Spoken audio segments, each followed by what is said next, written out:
E aí galera, aqui é o Liquid e esse é o canal Distro Hopper. Bom, no vídeo de hoje a gente vai falar sobre o FreeBSD. Por quê? O FreeBSD versão 13 está em alpha, né? Se eu não me engano o lançamento dele vai ser no mês que vem. Ele está na terceira alpha aí. E uma coisa interessante sobre essa alpha foi um teste que o site Foronix fez, onde o pessoal conseguiu aí detectar que o FreeBSD versão 13 ele chega a ser duas vezes mais rápido do que o FreeBSD 12.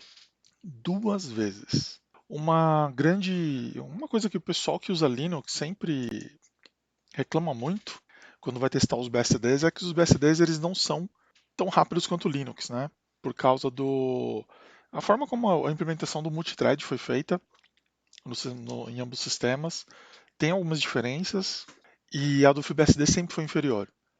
Tá, então, por mais que o FreeBSD ele tenha uma capacidade de rede muito melhor do que a do Linux, no sentido de quantidade de pacotes processados e banda e tal, por isso é que o FreeBSD o pessoal gosta muito de usar ele em roteador, para fazer roteamentos de rede e tal.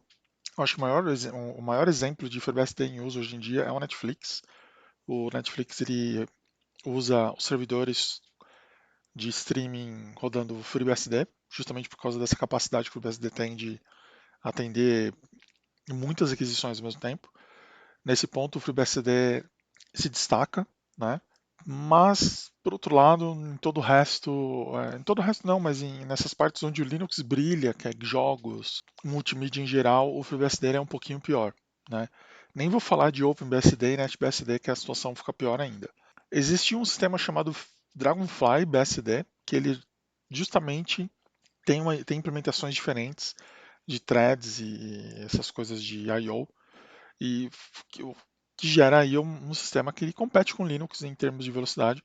Aparentemente essas modificações feitas no Dragonfly BSD apareceram no FreeBSD, porque olhando os gráficos do Foronix, o desempenho do FreeBSD está muito próximo do Linux e empata em alguns testes.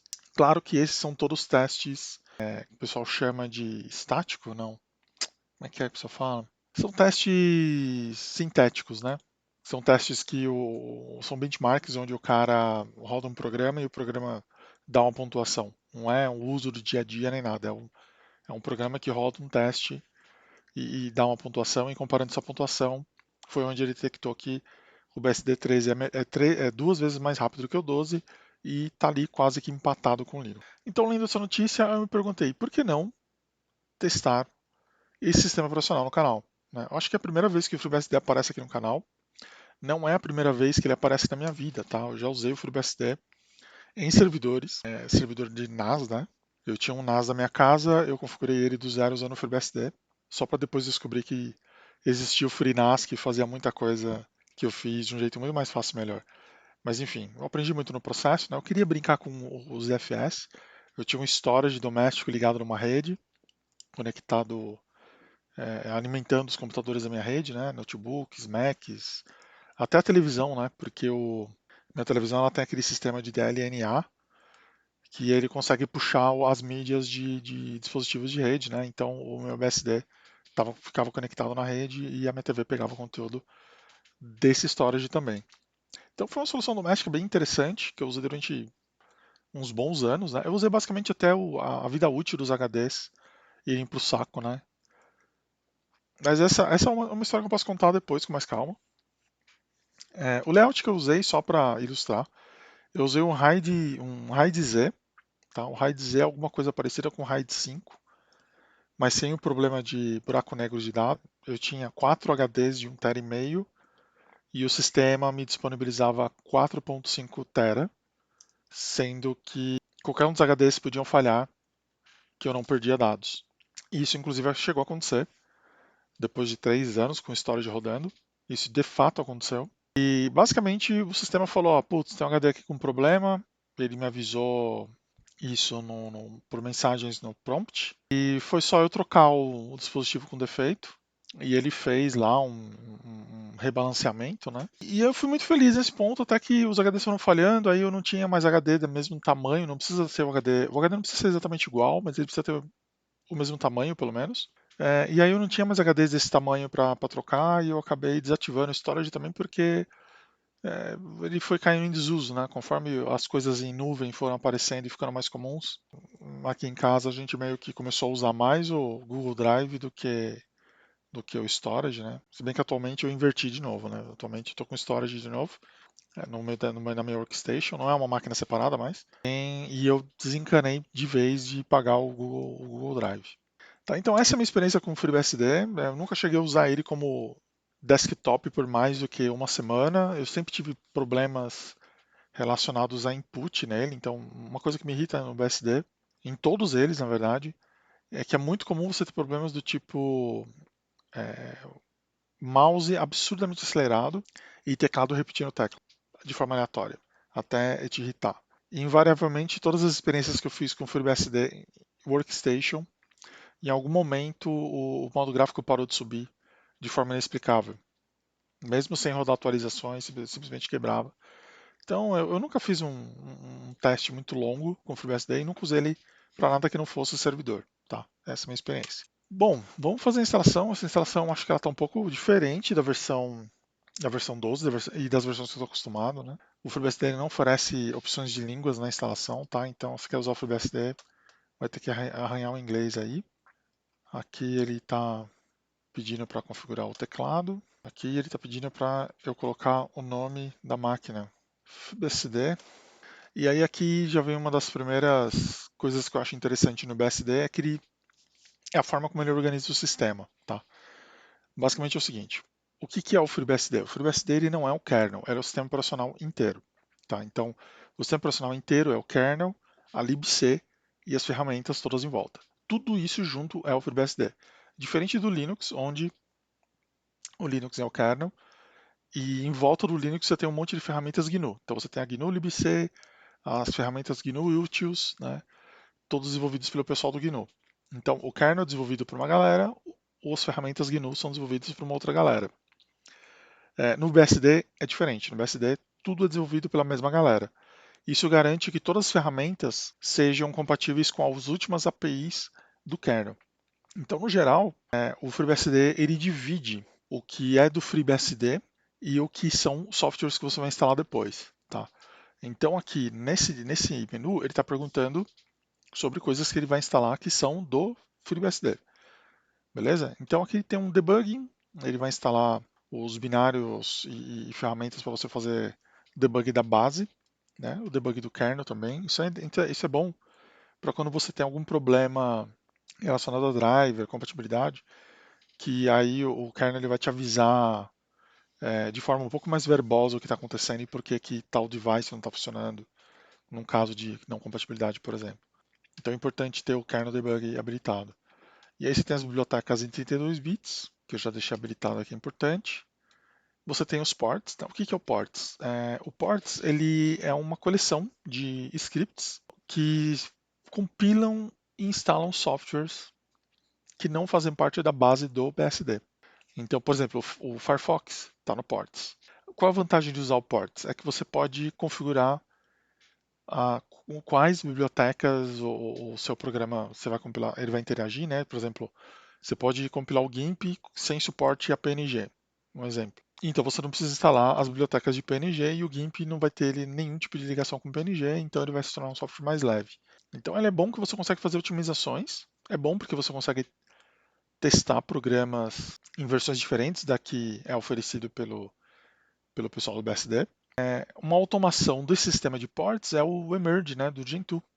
Para quem quiser saber mais sobre o Gentoo, dá uma olhadinha nos primeiros vídeos do canal. Os primeiros vídeos do canal são basicamente o setup do Gentoo, onde eu falo um pouco mais sobre como esse tipo de coisa é legal e as vantagens de você instalar software compilando na hora da instalação. Tá? A principal vantagem, no geral, é desempenho e um pouco mais de segurança, e o sistema também se torna um pouco mais responsivo, justamente porque você vai ter os binários compilados para o seu processador e para o seu hardware específico. Né? Então ele não tem bibliotecas instaladas no HD que você não está usando.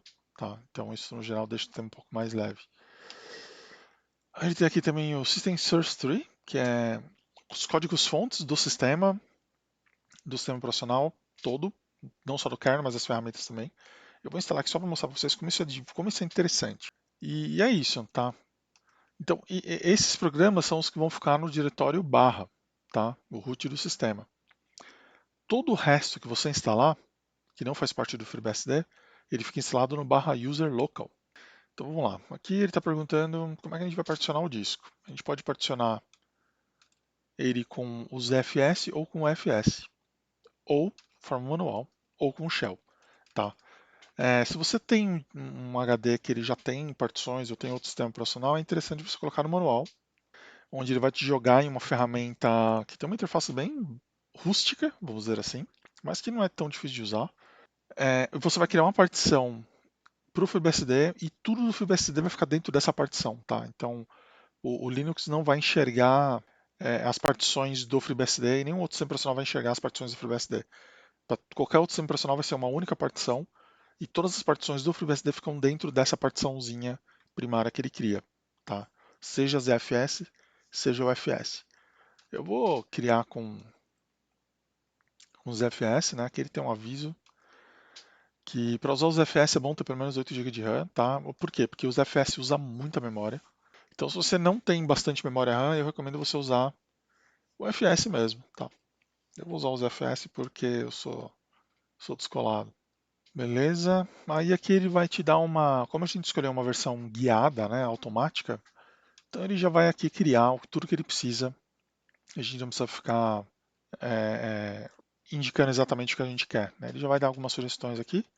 Então ele vai criar um pool no caso só tem um disco, então ele vai criar um pool de um disco só. Vai ter ali um volume do root. Não vai encriptar o disco, eu não quero que encripte, mas é possível você encriptar o disco, tá? É importante, inclusive, e eu já digo por que para vocês. Não, eu já vou dizer agora, porque eu não vou voltar nisso. Por padrão, o FreeBSD ele deixa uma opção single user lá no boot menu, e essa versão single user não pede senha, tá? Então, se você não tem o hábito de tunar o seu sistema depois que você instalou, o seu FreeBSD ele dá acesso root sem senha no boot, para quem tiver acesso local à máquina, né? Para servidor, isso não necessariamente é um problema, mas, cara, para qualquer outro sistema é bucha. Então, aqui o tipo de partição que ele vai usar, o tamanho da swap, né? Se você quer encriptar ou não a swap. Então, ele vai criar uma swap de 2 GB e o resto ele vai usar como zroot.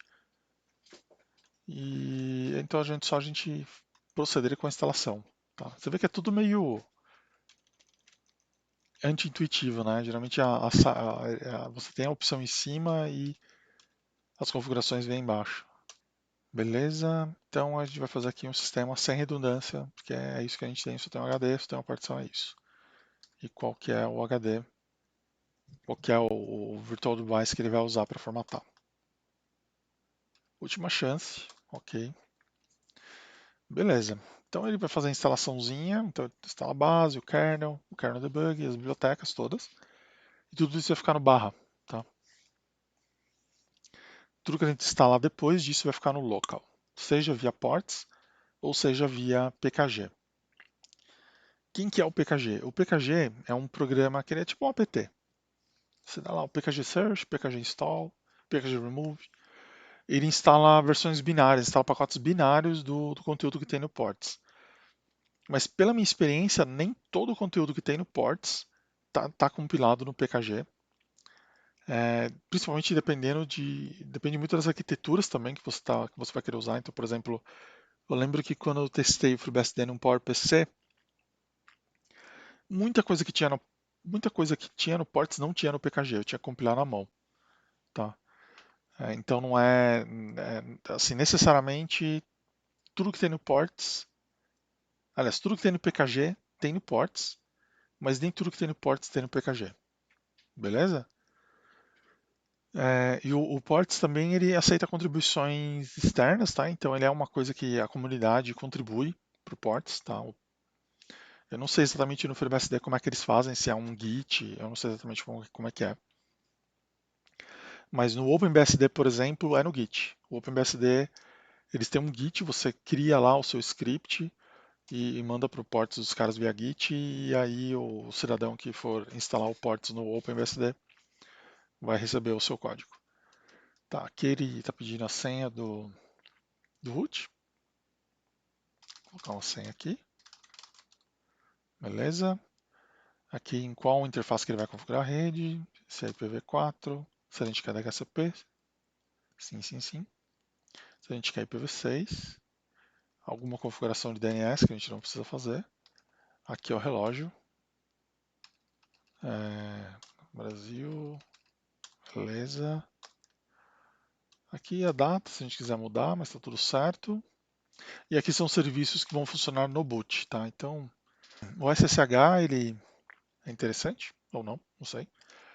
O mouse D é um daemonzinho que ele faz o mouse funcionar no console. É bem legal isso, cara. É o único sistema operacional que eu conheço e que o mouse funciona em modo gráfico, tá? O mouse funciona em modo gráfico no console, no FreeBSD, usando o mouse D. Tem o PowerD também, que é para ajustar a frequência da CPU, se suportado, né? E tem os LTPs, que são sincronização de relógio. Como essa aqui é uma versão alfa, então ele vem com as ferramentas de dump, para fazer dump em caso de falhas catastróficas, ele gera um dump para a gente poder fazer o nosso bug report lá no issue tracker, beleza? Então isso aqui eu vou até tirar. Ok.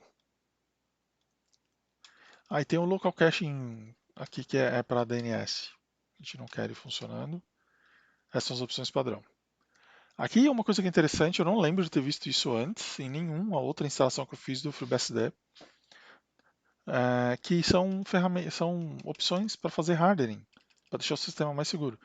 Então, por exemplo, ele pode esconder o número de processos de um usuário do outro usuário, tá? Então, o outro usuário não vai saber quais processos eu estou rodando. Isso é bem interessante para quem usa máquinas particuladas, como servidores que têm SH, FTP. Lembrando que o FreeBSD ele era muito utilizado como servidores até mesmo antes do Linux. Ele era preferido pelo sistema do Jails, né? O sistema do Jails é basicamente um antecessor do Docker, né? Ele criava instâncias separadas e completamente isoladas umas das outras, rodando sobre o mesmo sistema operacional. Então, numa mesma instalação do FreeBSD, você tinha cada serviço rodando em uma jail diferente. Então, você tinha um Apache rodando numa jaula diferente do MySQL. Ou você podia rodar várias instâncias do Apache, cada um em uma porta, servindo um proxy lá, enfim. As opções de configurações eram bem interessantes. E ele tinha isso muito antes do Linux, né? E de forma bem razoável, bem implementada. Então você pode esconder você pode esconder os processos entre jails também. E leitura de debug, mensagens do kernel, né? Quem pode, tá? A Security Console, né? Security Password Prompt. Não sei exatamente o que é isso. Aí tem o Disable Send Email, enfim. Eu vou deixar padrão. Se gostaria de adicionar mais algum usuário, sim. Vamos adicionar o usuário Liquid. O nome de Liquid. O ID login Liquid, o grupo Liquid, classe padrão. O shell que eu vou querer usar, eu vou usar o TSH, saudades. Esse shell aqui, por alguma razão, foi um dos primeiros shells que a galera do Linux usava.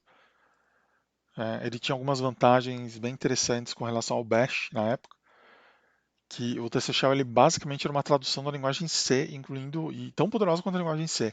Então você tinha todos os recursos da linguagem C basicamente no TC Shell, coisa que no Bash você não tinha. Então a galera que usa Linux mais antiga, a galera começou a usar Linux ali em 92, 93, é bem comum você ver esses dinossauros usando o TC Shell.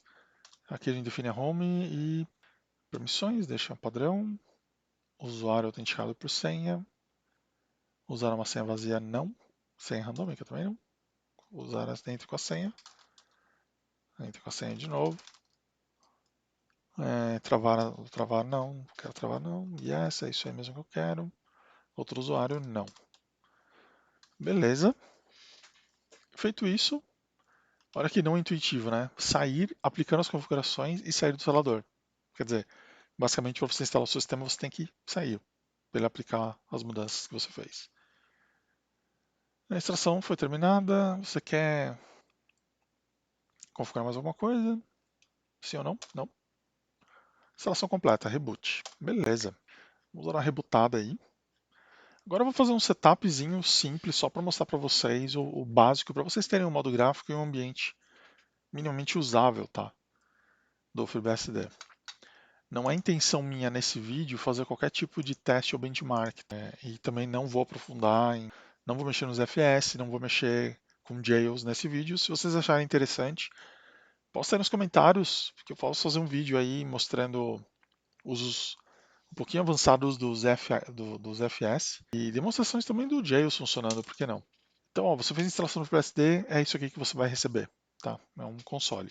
Ele não tem modo gráfico instalado por padrão. Nenhum tipo de modo gráfico, tá? O Shore que você instala separado. Eu já vou mostrar para vocês como fazer. Então vou entrar com o usuário root aqui. Aí dá algumas mensagenzinhas aí interessantes. Bom, acho que a primeira coisa que a gente pode ver aqui é disco, né? Ó, a instalação do FreeBSD, do jeito que eu fiz, gastou 929 MB de disco, beleza? Tem o top aqui, mas esse top é igual do Mac, né? Um top meio esquisito. Ele não é tão fácil de ler. Mas ó, ele está usando. Basicamente, ele está usando 133 MB de RAM. Beleza? Então, esse é o fingerprint do FreeBSD logo após a instalação. É engraçado que eu falo FreeBSD, né? Eu falo FreeBSD como eu deveria.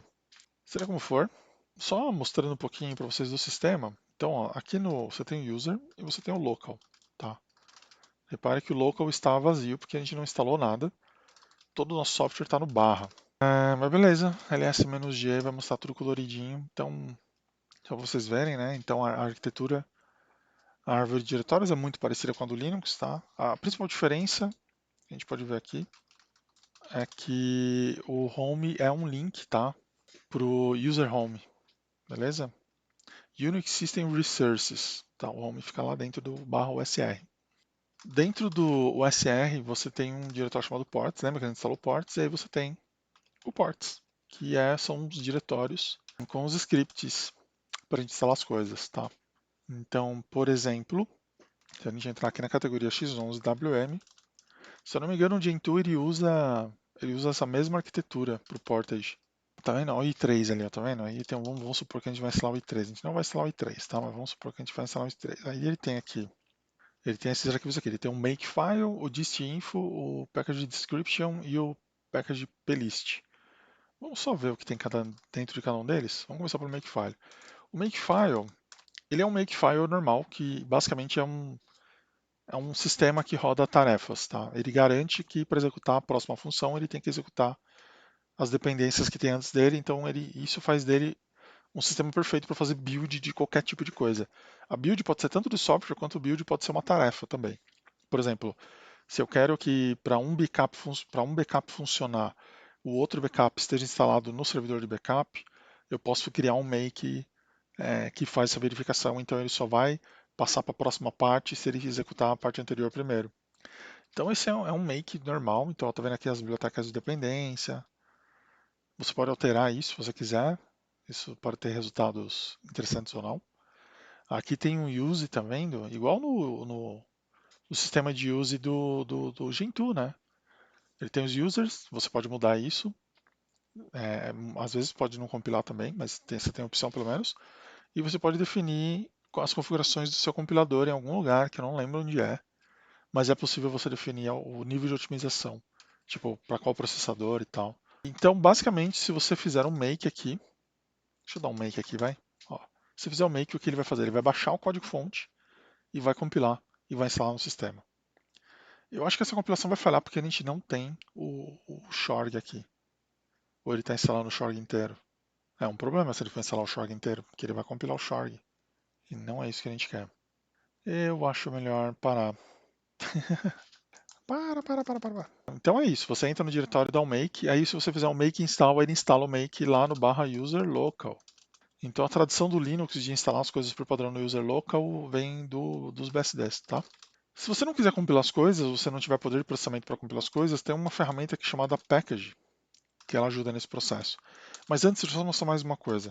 Como a gente instalou os códigos fontes, no diretório use, o src tem o código-fonte de todos os programas que estão instalados no nosso BSD, dividido por diretório. Então, tudo que estiver dentro do diretório bin é o que está dentro do diretório bin compilado na nossa máquina. Então, vamos entrar lá no bin.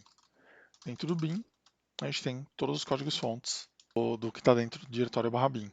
Então, vamos olhar o código-fonte, por exemplo, do ls. Temos aqui o ls, ó, dentro do diretório ls tem um makefile, né, como esperado, e tem os arquivos em C. E note que é interessante, né, que não é aquele monte de código-fonte, é um código-fonte pequeno, curto e simples. Tá? Então a gente pode dar um ls-lsc e aqui você pode estudar o código-fonte do seu sistema FreeBSD. Eu acho esse tipo de coisa incrível para quem está aprendendo, para quem está iniciando aí nessa carreira de programador de sistemas, porque você consegue verificar no sistema, no seu próprio sistema profissional, quais são as chamadas de sistema que alguma ferramenta que você usa no dia a dia e como ela foi implementada. Então é um prato cheio para quem curte essa coisa de desenvolvimento para sistemas, tá? Porque hoje em dia a gente fala de desenvolvimento, o pessoal acha que é desenvolvimento web, mas tem um desenvolvimento de sistemas mesmo, porque a galera que desenvolve ferramentas para sistemas operacionais específicos, né? Essa galera hoje em dia está se dando muito bem com essa história de cloud computing, porque você tem que desenvolver ferramentas para gerenciar e programar as clouds e criar APIs em cima de ferramentas que já existem. Então, um job antigo que eu já fiz era justamente era desenvolver uma ferramenta, a gente fazia em Go, que ela fazia chamadas de sistema para a criação de rotas de rede, tudo em reverso, esse tipo de coisa.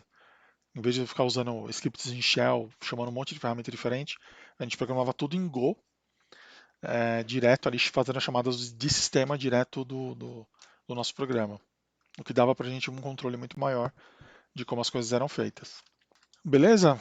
Então, vamos instalar o PKG. O PKG ele não vem instalado por padrão no FreeBSD. Antigamente vinha, mas se você digitar PKG, dá um Enter, ele vai falar que não está instalado, você diz Yes, e ele vai fazer um bootstrapping do pacote para você. Como é que funciona o PKG? O PKG ele instala, ele procura esse PKG Search. Vamos procurar alguma coisa comum aqui, tipo Neofet. Aqui ele está dizendo que a gente tem que fazer um PKG Update antes. Então, PKG Update, ele vai pegar a lista de repositórios do que ele pode instalar. Lembrando que o ports ele é meio que fixo para cada versão, tá? Ele não é uma coisa, ele não é rolling. Você pode usar o FreeBSD versão current, que é rolling, mas no geral o FreeBSD quando você instala uma versão é rolling. É rolling não, ele é essa versão numerada, tá? Inclusive o ports, o que é muito bom porque você garante que, que o seu sistema vai estar consistente, né? E você consegue montar sistemas parecidos. Beleza? Então vamos lá. Search Neofet. Tá lá. E HTOP? Tem HTOP? Será? Tem HTOP. Então vou fazer um pkg install. Ó, tem o bash top também. Ó, que legal. HTOP Neofet. Beleza. A instalação é relativamente rápida, tá vendo? Ele tem as dependências. Se você não concorda com essas dependências, você sempre pode ir lá no arquivo makefile no ports e alterar e instalar a partir do makefile lá no ports, tá? Tudo isso aqui que você tem de binário são as versões padrão do ports, né? O ports compilado de forma padrão, mas isso tudo você pode alterar. Então, agora temos o HTOP, bem melhor que aquela desgraça lá, e temos o Neofet, olha só, FreeBSD versão 13, Alpha 3. Só por curiosidade, tem o bebê? Tá, essa não foi uma busca muito feliz. Caraca, tem o bebê para o BSD também. Divertido. Então, esse é o fluxo, tá, gente? PKG Search, PKG Install, PKG Remove, tá? Se você usa jails, você pode instalar os pacotes dentro de uma jail específica, tá? E você consegue isolar ele direto já no PKG mesmo. Eu quero instalar o Apache nessa jail, mas nessa outra jail não. Você usa o "-j", especifica qual a jail e ele vai fazer essa instalação para você dentro da jail, dentro da jaulinha. Tá? Então vamos instalar alguma coisa interessante aqui. A gente precisa instalar o Shorg Server, o Shorg Drivers. Quem mais? A gente precisa Xterm, só para garantir, que não vai ficar louco. XFCE da vida. Um XDM. Acho que está de bom tamanho. Aí pkg install, opa, XFCE4, não precisa especificar. Acho que só o XFCE já é o suficiente. Beleza, ele vai baixar 300 MB de pacote e gastar 2 GB de instalação. Tá? Falando um pouco mais sobre o FreeBSD ele é um sistema operacional que ele tem uma peculiaridade que eu não lembro de ter visto isso em outros sistemas. Ele tem compatibilidade binária com Linux. Tá? Se você instalar o sistema de compatibilidade binária com Linux que está disponível para ele, você consegue rodar qualquer binário feito para Linux. Tá? O binário mesmo, incluindo drivers. Tá? Você consegue pegar o driver da NVIDIA proprietário e fazer ele funcionar no FreeBSD. O que é uma coisa muito louca, né? Se você for parar para pensar. E eu lembro que eu me divertia muito com isso, porque eu queria. Mas isso também foi uma das razões pela qual os meus BSDs sempre explodiam em algum momento. Porque a partir do momento que você coloca lá a biblioteca de Linux, né, de compatibilidade com Linux, o seu sistema realmente fica muito bagunçado, muito mais do que o normal. Então a chance de você estar criando um ambiente instável para o seu uso é muito grande, né? Por mais que seja muito conveniente. Então é possível, por exemplo, instalar o Steam. Inclusive, o Steam ele está no Ports, tá? Você pode instalar ele via Ports, o Steam, mas se você quiser, pode instalar ele via PKG também. Ele tem um instalador. O que ele vai fazer antes é instalar os pacotes de biblioteca de compatibilidade com Linux. E então ele vai rodar por cima dessa arquitetura. Eu nunca testei jogos no FreeBSD. Minto. A única vez que eu testei um jogo no FreeBSD foi Tuxi Racer. Mas eu nunca testei jogos tipo Steam. Nunca instalei um Steam no FreeBSD. Então eu não sei como é. Eu imagino que a experiência não deve ser tão boa. Outra coisa que eu sei que dá problema no FreeBSD é que por mais que os navegadores de internet estejam disponíveis para o FreeBSD, alguns add-ons não estão. Então, um exemplo deles é o Widevine, né? O Widevine é aquele bináriozinho que cuida da DRM dos serviços de streaming, né? Seja o Spotify, acho que o Spotify usa ele, seja o Spotify, o Netflix ou o Amazon Prime. Então, basicamente, não tem como você usar o Widevine no FreeBSD. Isso significa basicamente que não tem jeito de você usar o Netflix no FreeBSD. Lembrando que os servidores do Netflix são todos FreeBSD, mas se você usa um desktop FreeBSD, você não consegue acessar o Netflix, nem pagando, tá?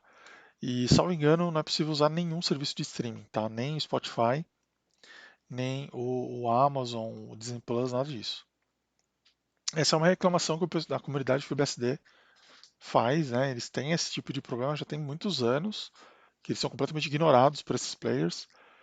Só que a gente tem que sempre lembrar que o Linux já é um sistema profissional de muito nicho. Ele tem uma aceitação boa, mas ele é nicho. O FreeBSD é basicamente muito menos. É uma fração mínima de usuários Linux. Tá? Então, se o Linux é 0,5% dos sistemas do mundo, o FreeBSD provavelmente não dá zero. Inclusive saiu, né? O StatCounter agora está contando o FreeBSD de forma isolada, né? E o FreeBSD é zero, cara. Ninguém usa esse negócio. O OpenBSD ele tá com uma popularidade mais alta ultimamente, tendo em vista esse monte de ameaça de segurança e algumas coisas da filosofia do OpenBSD que faz com que a comunidade fique mais confortável usando ele. Mas dentro do universo dos BSDs, só para vocês terem uma ideia, o FreeBSD 70% dos BSDs, 70? eu acho que era 70% dos BSDs. E no que resta, eu acho que 12% é open, ou é 12 ou é 20% é open, e aí NetBSD, Dragonfly, toda essa galera. O Dragonfly é 1% dos BSDs. Tá dentro então o FreeBSD é o BSD mais popular, mais comum. Ele provavelmente é o mais simples de você manter funcionando e ter acesso a uma comunidade, mas ele não é exatamente o que os hackers estão preferindo usar. Os hackers não estão tão assim com boa vontade com relação ao FreeBSD.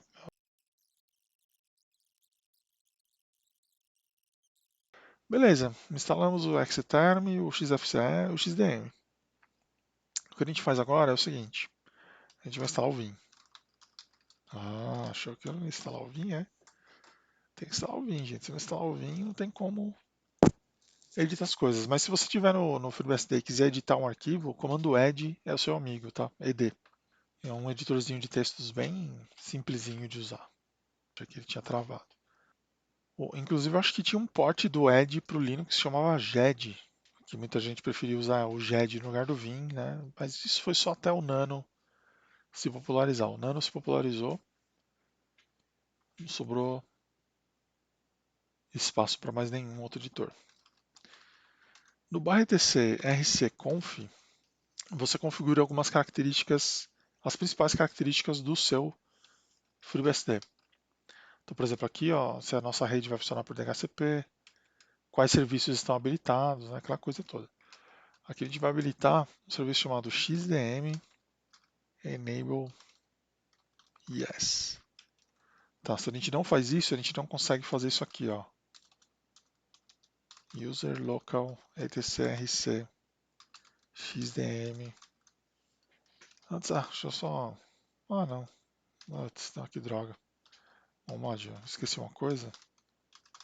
Let's go. Pronto, subi o modo gráfico. Maravilha, hein? O OpenBSD, esse XDM é tão bonitinho. O do FreeBSD ele é puro. Mas pelo menos ele renderiza as fontes sem ser relhado.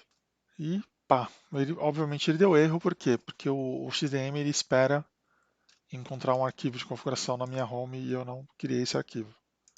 Então vou voltar para o console aqui. Vamos entrar com o usuário Liquid. E a gente vai criar o arquivo accessession. E aí a gente coloca aqui bin sh exec start xfce4. Beleza? Então o XDM ele vai chamar o nosso script, o accessession, e vai executar ele. Então para executar ele tem que fazer o segamod mais x accessession. Ah, mas não tem o GDM, SSD. Tem. Tá. Aqui eu estou sendo roots. Mas ele tem todas essas facilidades do Linux, tá? Beleza. Liquid, papapá. Agora eu não quero deixar eu capturar o mouse. Beleza. Capturou o mouse, só que a resolução está cagada. Vamos para o. Nossa, esse painel tá meio cagadinho, né? Peraí. Nossa, ele inverteu os botões. Bom, não sei o que aconteceu. Ele tá meio. Ele tá meio bagunçado aqui. Vamos no display. Só acertar essa resolução aqui. Engraçado que ele, mesmo colocando ele em full screen, ele não fica full screen, cara. Por alguma razão. Acho que é porque não é Linux e aí ele tá tratando o sistema como um sistema de ordem inferior. Mas é isso, tá vendo? Isso aqui é um FreeBSD com direito à interface gráfica, o excelente XFCE. Eu não instalei um navegador aqui. Eu cometi um erro também que eu não defini formas do meu usuário se tornar superusuário. Então eu não consigo virar superusuário para aqui. Mas aí, por exemplo, só para vocês terem uma ideia, eu consigo fazer um pkg install Firefox e VS Code, por exemplo. E ele vai instalar, bicho. Ele vai instalar. Uma outra coisa que eu também que eu reparei é que os mirrors do FreeBSD deles são bem ruinzinhos. Mas é isso. E eu não sei também onde é que está o modo gráfico. Nossa, ele vai demorar um tempinho aqui. Mas Mas como vocês podem ver aí, agora funcionou.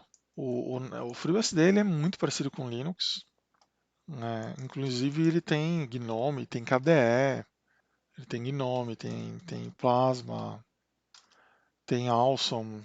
Então, assim, tem até um vídeo que eu estou querendo fazer há muito tempo, mas eu não fiz ainda, que é um vídeo onde eu mostro que, para mim, eu tenho meu sistema operacional próprio que independe do kernel, que é basicamente o Awesome com algum terminal, Sakura Terminator, alguma coisa assim, VS Code e um shell. É tudo que eu preciso para trabalhar e um navegador de internet recente. Então ele tem o Firefox, tem o Chromium, ele tem ele tem várias coisas do Google aqui. Tá vendo? Então ele não tem tanto assim, como é que fala? Muito pudor, não. Ele coloca coisas proprietárias lá no Ports, tá? Não tem problema nenhum colocar coisas proprietárias no Ports, ele coloca mesmo. Mas ele tem, acho que ele tem os SNES, acho que emuladores, né? Ah, os SNES é meio morto, né? Mas ó, ele tem o SNES 9X, ele tem várias coisas aí que não são para trabalhar. O Steam, tá vendo? Tem o Linux Steam Utils, tá? Então ele instala o Steam do Linux no FreeBSD. Tem o Wine também, tem o Wine, tá vendo? Ele tem todos esses programinhas aí, Golang, ó, tem o Golang ali. Ele tem Android, o que que tem para Android? Tem Android Tools, tem Android Tools se você conectar o seu FreeBSD direto no seu Android via terminal. Ele não tem aqueles consoles, pelo que eu tô vendo. Aqui, PHP Storm.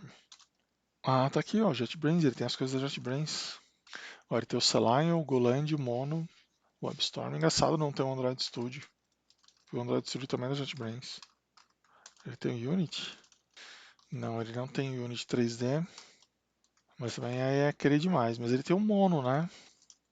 Mas ele tem um Mono. Então, é uma. Serve de alento. Aí ele instalou o Firefox. E aí, meu, uso normal da internet.